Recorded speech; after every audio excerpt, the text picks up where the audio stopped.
సభకు నమస్కారం. వేదిక మీద ఉన్న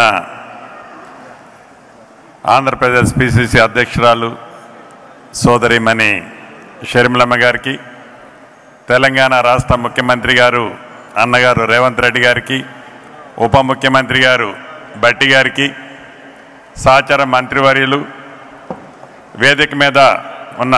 ఠాకూర్ గారు, దీపాదాస్ మున్షి గారు, కాంగ్రెస్ కుటుంబ సభ్యులు, అతిరథ మహారథులు, వేదిక ముందున్న కాంగ్రెస్ కుటుంబ సభ్యులు, మీడియా మిత్రులందరికీ మనస్ఫూర్తిగా హృదయపూర్వక నమస్కారాలు, వందనాలు. ఈరోజు దివంగత నేత రాజశేఖర రెడ్డి గారి 75వ జయంతిని ఆంధ్రప్రదేశ్ రాష్ట్రంలో చాలా అద్భుతంగా షర్మిలమ్మ గారి నాయకత్వంలో కాంగ్రెస్ కుటుంబ సభ్యులందరూ బ్రహ్మాండంగా ఏర్పాటు చేసుకున్నారు. దివంగత నేత రాజశేఖర రెడ్డి గారు ఏవైతే కలలు కన్నారో ఆ కలలు నెరవేర్చే దాంట్లో గతంలో మనం క్రీస్తు పూర్వం కీర్తు శకమని ఎలా అయితే చెప్పుకుంటా వచ్చామో, రాజశేఖర రెడ్డి గారి పరిపాలనకి ముందు, పరిపాలన తర్వాత అని ఇప్పటికీ మనందరం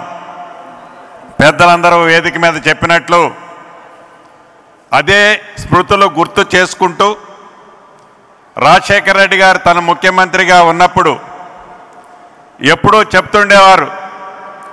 రాహుల్ గాంధీ గారిని ప్రధానమంత్రి చెయ్యాలి, రాహుల్ గాంధీ గారు ప్రధానమంత్రి కావాలి అని.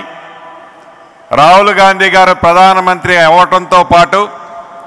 తెలంగాణ రాష్ట్రంలో ఎలా ఈనాడు గౌరవ ముఖ్యమంత్రి రేవంత్ రెడ్డి గారి నాయకత్వంలో ప్రభుత్వం వచ్చింది, అదే రకంగా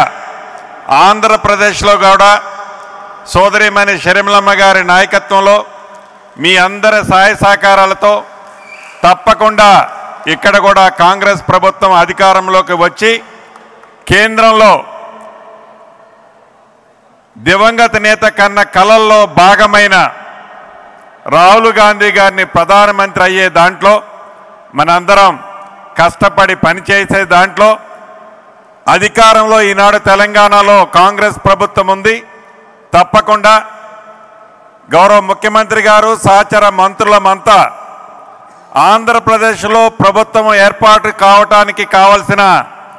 సహాయ సహకారాలన్నీ తప్పకుండా ఆంధ్రప్రదేశ్ కాంగ్రెస్కు ఉంటుందని